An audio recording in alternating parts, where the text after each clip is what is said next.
Je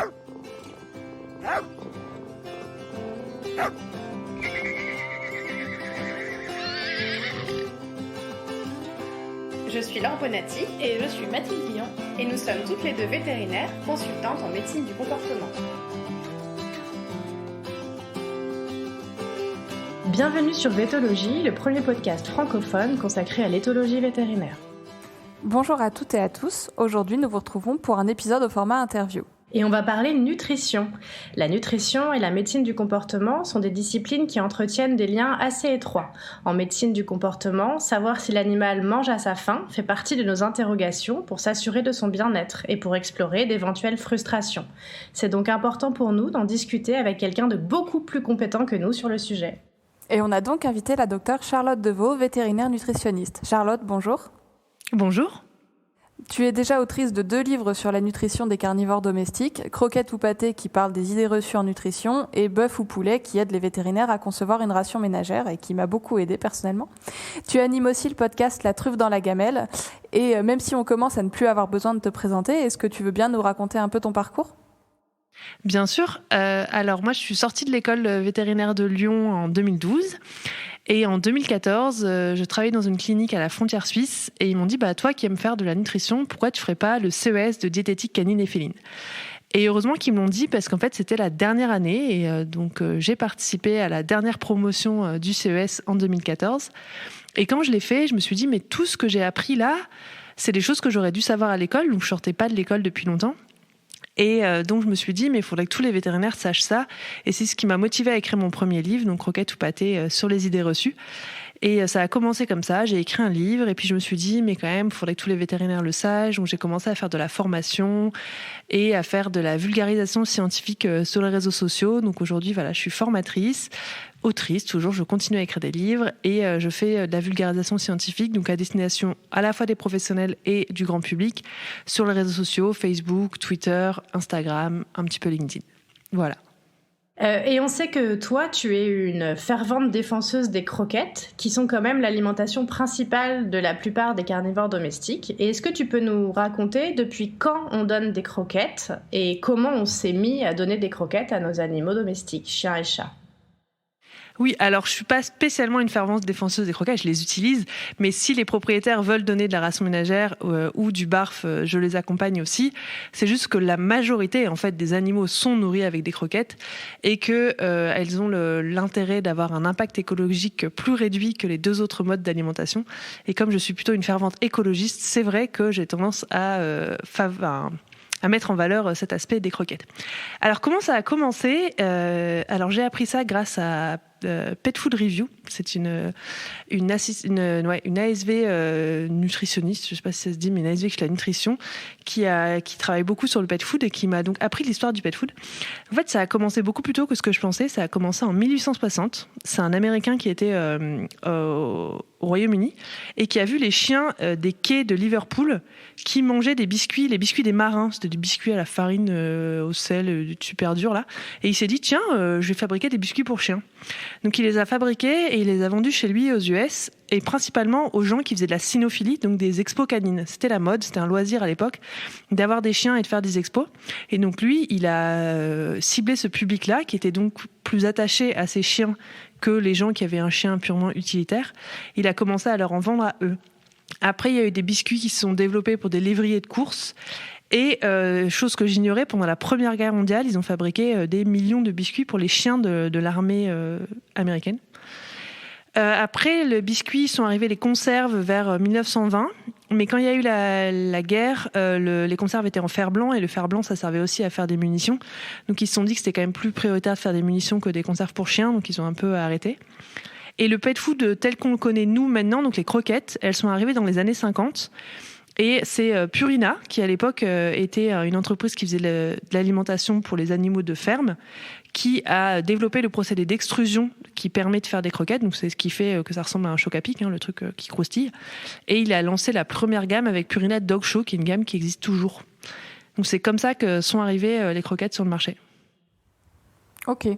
Et d'un point de vue nutritionnel, est-ce qu'elles répondent aux besoins des carnivores domestiques sans qu'on ait à y ajouter quoi que ce soit, du coup ? Alors, maintenant, actuellement, les aliments, ils sont soit complets, et dans ce cas-là, ils doivent répondre aux besoins nutritionnels des animaux, soit ils peuvent être complémentaires. Alors les croquettes, c'est rare qu'elles soient complémentaires. Généralement, les croquettes sont des aliments complets, mais il faut quand même le vérifier, parce qu'il y a des choses qui sont pas souvent des croquettes, mais ils peuvent y ressembler, des espèces de pâtes pour chiens, des machins, qui sont pas complets, donc il faut rajouter quelque chose. Mais la plupart des croquettes du marché sont des aliments complets, donc qu'est-ce que ça veut dire ? Ça veut dire que le fabricant s'engage à couvrir tous les besoins nutritionnels du chien ou du chat. Donc c'est quoi ? C'est 10 acides aminés essentiels pour le chien, 11 pour le chat parce qu'il y a la taurine, 2 acides gras essentiels pour le chien, 3 pour le chat parce qu'il y a l'acide arachidonique, et 12 oligo-éléments et 12 vitamines. Donc c'est quand même, il s'engage à apporter tout ça dans les quantités nécessaires au chien ou au chat. Mais il faut faire attention, ça c'est la théorie. Donc, en théorie, toute croquette où c'est écrit aliment complet va apporter tout ça. Mais en pratique, il faut quand même s'assurer que le fabricant ait vérifié que ce soit le cas. Parce qu'il y a plein de fabricants maintenant qui achètent des croquettes toutes prêtes auprès d'usines, mais qui ne vérifient pas forcément que la croquette est bien formulée et correspond en effet à ce qu'on attend d'un aliment complet. Donc en théorie, oui, en pratique, à vérifier. En quoi les croquettes seront plus écologiques que les autres modes d'alimentation des carnivores ? Alors, les croquettes sont plus écologiques parce qu'elles utilisent des produits que les humains ne mangent pas. En fait, si tu fais de la ration ménagère ou souvent du barf, mais le barf, ça dépend. Il y en a qui utilisent des produits pour humains, il y en a qui utilisent des produits que les humains ne mangent pas. Mais par exemple, la ration ménagère, tu vas utiliser du filet de poulet que toi, tu aurais pu manger et que souvent, tu achètes dans les circuits de distribution humaine. Donc, quand tu fais ça, ça va augmenter la consommation de poulet, par exemple. Donc, on va devoir abattre plus de poulet. Et l'élevage des animaux a un impact écologique très important. Consomme beaucoup de ressources, produit beaucoup de déchets, produit beaucoup de CO2. Donc, si on nourrit les 15 millions de chats en France et les 7 millions de chiens à la ration ménagère, c'est comme si on augmentait la population française de 50% en termes de consommation de viande. Et du coup, c'est vraiment pas soutenable.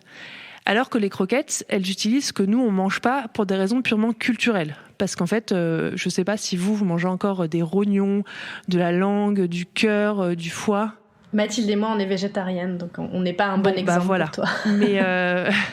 Mais moi, je me dis, je sais pas, dans les personnes que je côtoie, il y a peut-être une personne qui mange ce type de choses et ma mère. Mais sinon, il n'y a pas grand monde qui mange encore autre chose que, pour les gens qui mangent de la viande, qui mangent encore autre chose que du filet, ou vraiment des morceaux.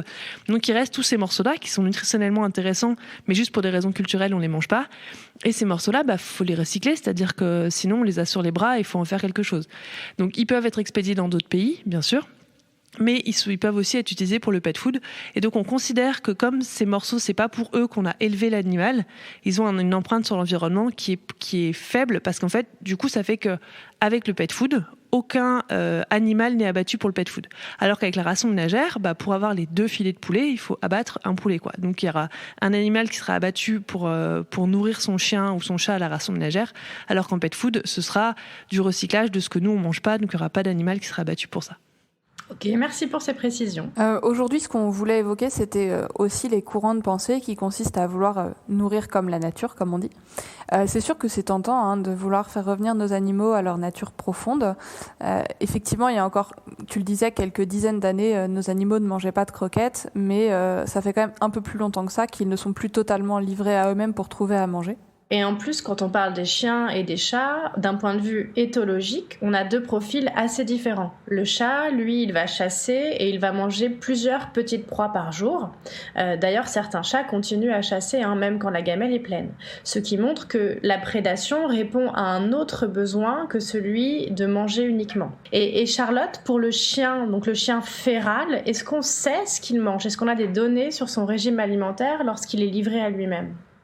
Alors oui, on a à la fois des données sur le régime alimentaire ancestral du chien. On a des données par exemple sur ce que mangeait le chien à l'âge de bronze, donc il y a quand même très longtemps.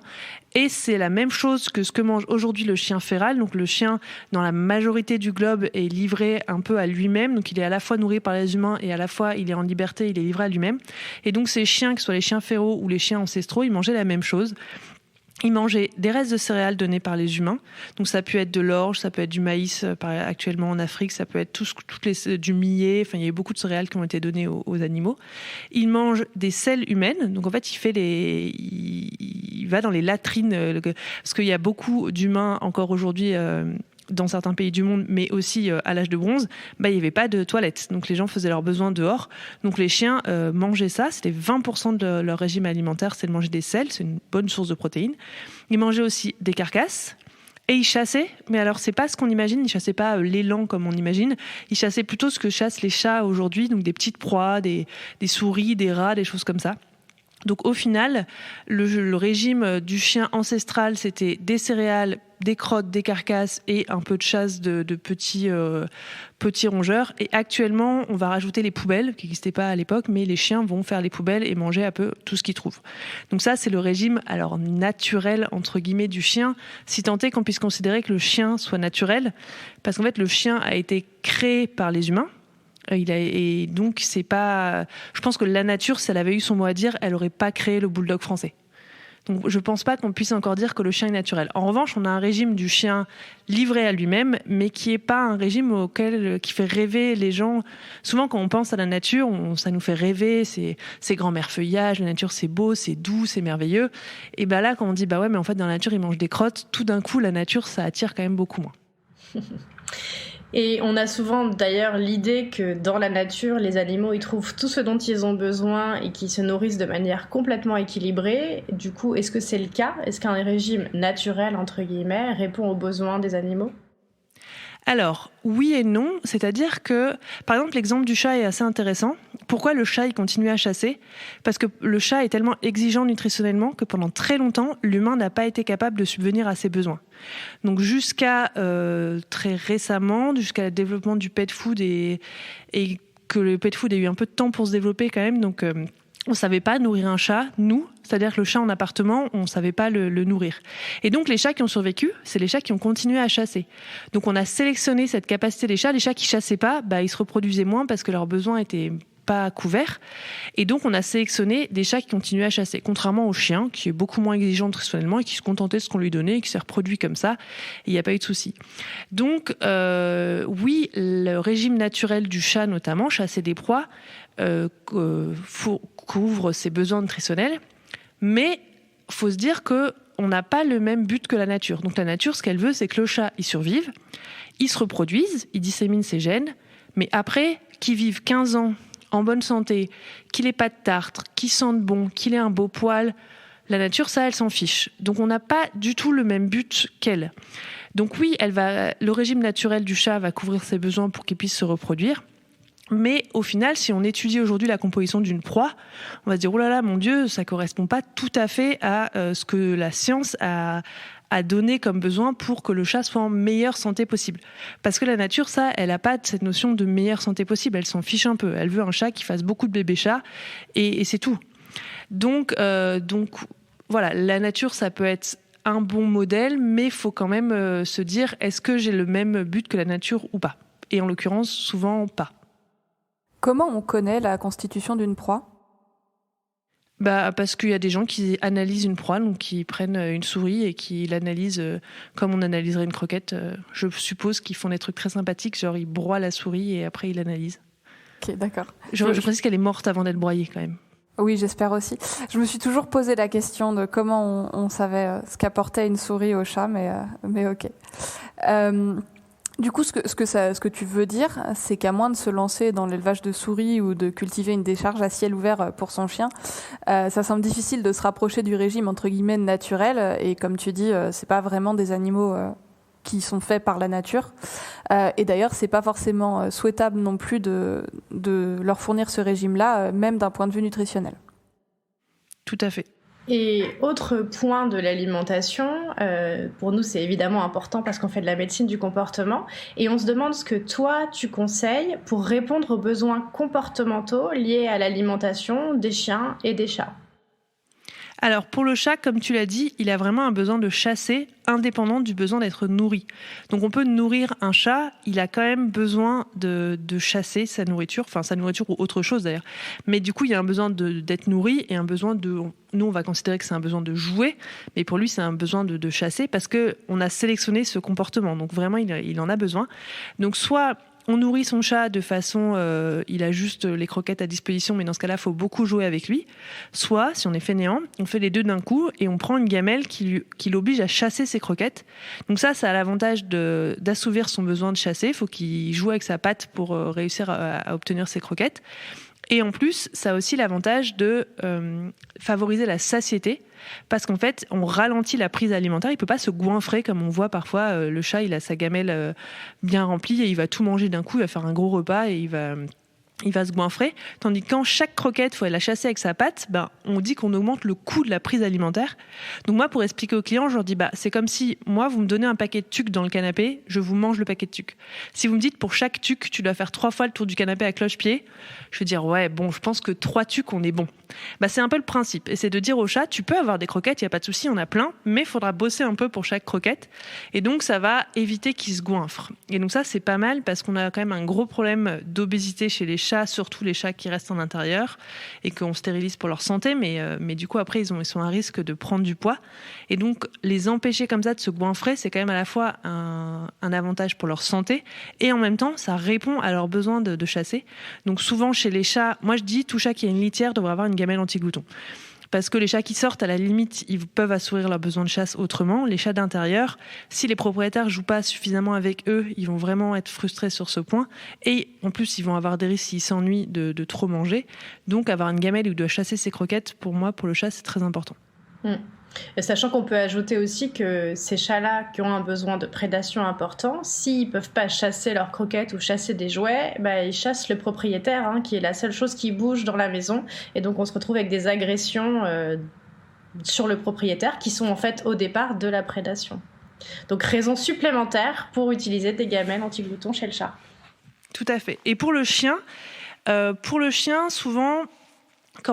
personnellement, je trouve que quand on a des problèmes comportementaux liés à la nourriture, c'est beaucoup des problèmes de satiété.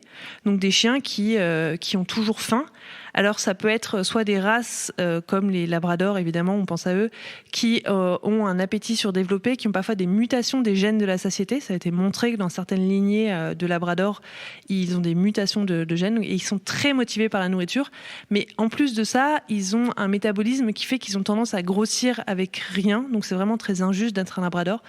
Donc pour tous ces chiens qui ont tendance à avoir très faim, c'est important d'assurer la satiété. Bon, pour tous les animaux, c'est pas possible d'avoir un animal qui a faim, c'est quand même de la torture. Enfin, c'est pas dans la pyramide du bien-être. Je pense la base quand même, c'est de ne pas avoir faim. C'est partie des 5 libertés de base, effectivement, l'absence de faim. Ouais.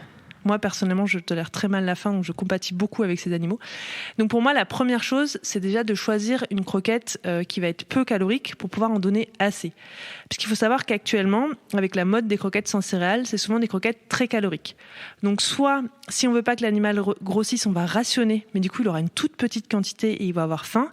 Soit on va donner pour qu'il ait pas faim, il va être obèse. Mais dans les deux cas, ça va poser un problème de bien-être à l'animal. Donc, si on a un animal qui a un petit besoin énergétique parce qu'il ne fait pas beaucoup de sport, parce qu'il est stérilisé ou parce que c'est un labrador, il faut lui donner une croquette qui est peu calorique, donc en gros une croquette salade en quelque sorte, une croquette qui va apporter beaucoup de volume mais pas trop d'énergie pour pas qu'il grossisse. Donc ça, c'est la première chose d'un point de vue nutritionnel. Et après, il y a toutes les astuces pour favoriser la satiété. Comme chez le chat, on va faire en sorte que le chien il mange le plus lentement possible. Parce que je ne sais pas si vous avez déjà vu un labrador manger sa gamelle. Moi, j'appelle ça vortexer sa gamelle, c'est-à-dire qu'on pourrait les chronométrer. C'est impressionnant la vitesse à laquelle ils aspirent leur gamelle. Mais forcément, l'estomac, le cerveau, personne n'a eu le temps de se rendre compte qu'on a mangé, en fait. Donc pour ces chiens, soit il existe des gamelles anti-glouton comme pour les chats, donc c'est des gamelles avec des labyrinthes, soit souvent je peux conseiller aussi de mettre des boules de pétanque dans la gamelle, parce que ça empêche le chien de vortexer sa gamelle et il n'a pas trop de risque d'avaler la boule de pétanque. Soit je le conseille souvent, parce que ici j'ai la chance de vivre dans un endroit où les gens ont souvent un jardin, c'est de jeter les croquettes dans le jardin. Et du coup, le chien va passer son temps. Alors, ça lui fait en plus une activité. Je pense que pour le chien, renifler, c'est important, comme pour le chat, chasser. Et donc, il va aller renifler tout le jardin pour aller trouver ses croquettes. Et pour les gens qui n'ont pas de jardin, il existe des tapis de fouille. Alors, si le chien ne déchiquette pas les trucs en tissu, parce que c'est pas la peine qu'il fasse un corps étranger non plus, mais il y a des tapis de fouille, donc c'est des espèces de trucs en moquette à long poil, où les croquettes sont cachées dedans. Et donc, le chien va devoir les renifler et trouver ses croquettes cachées dans les poils du tapis. Donc voilà, ça c'est important pour les chiens de pouvoir ralentir leur prise alimentaire comme ça. Et autre astuce qu'on peut donner, c'est de mouiller les croquettes, un peu comme un bol de céréales. On prend un volume de croquettes, on met 2 volumes d'eau. Et soit le chien les mange comme ça en soupe, soit on attend 20 minutes et ça gonfle. Et du coup, le chien arrive et se dit « Ah, j'ai un volume intéressant de croquettes » parce que ça a vraiment pris de la place. Et ça, on pense que les chiens n'y font pas attention, mais ils y font attention. Et mieux vaut avoir une petite gamelle bien remplie qu'un fond de croquettes dans une grande gamelle. Et ils s'en aperçoivent, le propriétaire aussi. Donc si il y a une grande gamelle, le propriétaire va nourrir la gamelle plus que le chien, il va avoir tendance à en donner plus. Mais le chien aussi va se dire « Oh, il a été radin aujourd'hui, j'ai quand même un fond de croquettes dans une grande gamelle. » Alors si on lui met une gamelle pour chat qui déborde, il va se dire « Oh, trop bien, c'est la fête, aujourd'hui j'en ai plein. » Donc ça, c'est des choses importantes à prendre en compte. Donc pour le chien, vraiment s'assurer qu'il n'est pas faim et mettre toutes les astuces en place pour qu'il mange plus lentement et qu'il ait l'impression quand même d'en avoir assez et qu'il ait surtout des croquettes adaptées à son mode de vie et à l'énergie qu'il dépense. Et tu conseilles pas de rajouter des légumes, des courgettes, des haricots verts sur la gamelle des chiens ? Alors on peut, c'est aussi une option. Souvent, je conseille de rajouter de l'eau, c'est plus simple, parce que les chiens ont la chance de le manger. Parce que les chats, je ne conseille pas ça, parce qu'évidemment le chat ne le mangera pas. Mais on peut aussi donner des légumes, et on peut donner des légumes à volonté pour les chiens qui sont vraiment très goinfres. Le seul risque, c'est qu'ils risquent de faire beaucoup pipi après. Mais on peut donner des haricots verts ou des courgettes à volonté chez des animaux goinfres, il n'y a pas de souci. Donc en effet, c'est une option. C'est juste que moi, je privilégie les options très fainéantes d'abord, parce que j'ai pitié des propriétaires, et que l'eau, c'est plus simple que les courgettes. Mais bien sûr qu'il n'y a aucun souci à donner des courgettes ou des haricots verts en volume pour contenter l'appétit de l'animal. Bien sûr, cuit à l'eau et pas dans le beurre. Oui, alors je précise toujours, pas cuit dans la crème ou dans l'huile. Voilà. Donc là, on parlait de nourriture industrielle parce que effectivement, on le disait, elle est censée répondre aux besoins de nos chiens et de nos chats. Pour les gens qui souhaitent arrêter et qui souhaitent, qui se disent que on a affaire à des vrais carnivores, un peu comme le panda qui mange du bambou, qui est un carnivore aussi, on le rappelle. Si on veut donc arrêter cette nourriture industrielle et qu'on veut passer à de la viande, qu'est-ce que toi tu conseilles de faire ? Alors, pour passer à de la viande, faut s'assurer de 2 choses. La première, je pense que c'est l'aspect sanitaire, parce qu'il faut savoir que la viande, c'est un produit qui est contaminé. Quand l'animal est vivant, la viande, c'est son muscle, il est stérile, mais au moment de l'abattage, il y a plein de manipulations qui font qu'il y a des bactéries qui se déposent en surface de la viande. Donc ça, il faut le savoir que si on donne de la viande, c'est un produit contaminé. Donc 2 choix, soit on la donne cuite, auquel cas on a réglé le problème de la contamination, et ça peut être cuite simplement en surface, parce que si c'est un morceau entier, la contamination, elle est que en surface. Mais si c'est un morceau broyé, normalement, on dit toujours, par exemple, les steaks hachés, les choses comme ça, c'est des produits fragiles qui font consommer rapidement et de préférence cuits à cœur. C'est pour ça que dans les fast-food, les steaks sont bien cuits à cœur pour éviter tous ces problèmes de sécurité sanitaire. Donc ça, pour moi, c'est important. Donc maintenant, malheureusement, la mode, le cuit a assez mauvaise presse. Donc la mode, c'est de donner cru, essentiellement pour des croyances. Il y a peu de justifications scientifiques à donner cru. Mais peu importe, les gens souhaitent le faire. Donc si on donne cru, et ben dans ce cas-là, on évite le broyé, qui est beaucoup plus contaminé que les morceaux entiers. Et dans l'idéal, quand même, si on prend des morceaux entiers, on peut les pocher, donc juste les tremper dans l'eau bouillante. Ça va pas cuire le morceau, mais les bactéries en surface vont quand même prendre un petit coup dans l'aile. Donc ça, c'est important parce que ces bactéries, souvent, étonnamment, le chien, parce que c'est souvent des chiens qu'on passe au cru, le chien, lui, il vit bien d'avoir ces bactéries, mais par contre, il va les disséminer partout. Donc il va devenir une petite salière à salmonelle qui va manger cette viande contaminée et avoir des selles contaminées, avoir un poil contaminé, avoir de la salive contaminée. Et après, ça peut poser des problèmes, notamment si c'est des chiens qui vont être des chiens d'assistance, des chiens qui vont rentrer dans des établissements de santé, qui vont être en contact avec du public fragilisé. Parce que vous et moi, je pense qu'on est toutes les 3 des adultes en bonne santé. Si jamais on attrape une salmonellose, on va passer 24 heures sur les toilettes, on va perdre 1 kilo d'eau et on va dire « Oh, j'ai eu la gastro et elle est passée rapidement ». On ne saura même pas qu'on a une salmonellose. En revanche, si c'est un enfant de moins de 1 an, il a beaucoup plus de chances de se déshydrater et d'aller à l'hôpital.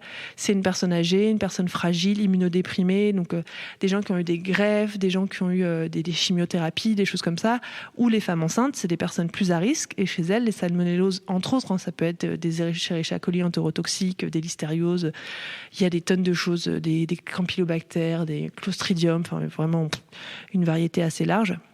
Là, ça peut poser problème. Donc, il faut vraiment avoir à l'esprit ce risque et pour pouvoir le gérer. Ça, c'est la première chose. Et la deuxième chose, c'est qu'il faut s'assurer de l'équilibre et que c'est pas si simple d'équilibrer une alimentation maison. Et par exemple, le problème de la nutrition, c'est que ça se voit pas tout de suite. Vous allez passer à une alimentation crue et vous allez dire « Ah bah mon chien, il va très bien ». Parce qu'en fait, un adulte, il a des stocks. Et souvent, il a 2 ans de stock. Et au bout de 2 ans, comme souvent le régime BARF, par exemple, il est carencé en zinc et en vitamine E. En zinc, parce que la réserve de zinc, c'est la peau et les poils. Et souvent, on donne pas la peau et les poils à manger parce que c'est un peu cracra. Donc, on le donne pas. Donc, au bout de 2 ans, le chien, il est carencé en zinc et il commence à se gratter, à avoir des pellicules, à avoir une peau, un poil moche. Et là, si on va voir un ou une vétérinaire nutritionniste, il va vous dire c'est une carence en zinc, c'est à cause du régime. Et là, les propriétaires vont dire mais non, ça fait 2 ans qu'on fait ça peut pas être le régime. Et en fait, si. Donc, c'est pas si simple, c'est faisable d'équilibrer une ration maison, même sans complément minéral et vitaminé. Souvent, les rations ménagères, nous, les nutritionnistes, on aime la simplicité. On a inventé des poudres qui apportent tout ce que n'apporte pas la viande, l'huile, le légume, plus ou moins le féculent. On met une poudre, tout est couvert, c'est nickel. Mais il y a des gens qui veulent pas ça, et c'est leur droit, il n'y a pas de souci. On peut l'apporter avec des ingrédients, c'est quand même un peu plus touchy, il faut quand même mettre 9-10 ingrédients pour réussir à tout couvrir, mais c'est faisable. Mais du coup, il faut accepter d'avoir 9-10 ingrédients différents, il faut que l'animal les mange tous, c'est quand même plus compliqué, mais faisable. Mais du coup, ça ne s'improvise pas vraiment, et souvent les recettes qu'on trouve sur Internet ne sont pas équilibrées et sont carencées dans pas mal de choses. Donc il faut quand même se méfier, ça nécessite un peu plus de travail quand même pour être sûr de couvrir tous les besoins nutritionnels de son animal. Oui, ça se fait pas n'importe comment. Pour l'histoire d'équilibrer sans complément minéral et vitaminé, d'ailleurs, j'ai suivi ta formation l'année dernière et tu nous as fait faire ce magnifique exercice d'équilibrer une ration sans complément. Et je sais pas si je dois te remercier pour ce cauchemar, mais en tout cas, c'était édifiant et effectivement, je confirme que c'est pas du tout facile et que on se retrouve à avoir 9-10 ingrédients parmi lesquels de la banane, des flocons d'avoine et d'autres choses encore plus exotiques que ça. Donc c'est vraiment un exercice intéressant, mais je confirme que ça ne se fait pas n'importe comment. Donc merci pour cet apport. Ça m'a vraiment apporté quelque chose. On va conclure ici cet épisode. On espère que ça vous a plu et que ça vous a surtout aidé à mieux comprendre la nutrition des carnivores domestiques. Un grand merci à Charlotte d'avoir répondu à nos questions. Et donc je reviens sur la fameuse formation à destination des vétérinaires, mais aussi des ASV que tu donnes en ligne. C'était vraiment une formation passionnante. Donc si on a des vétos et ASV qui nous écoutent, n'hésitez pas à foncer. N'hésitez pas non plus à partager l'épisode s'il vous a plu et bien sûr à vous abonner au podcast. Et nous, on vous dit à très bientôt sur Vétologie.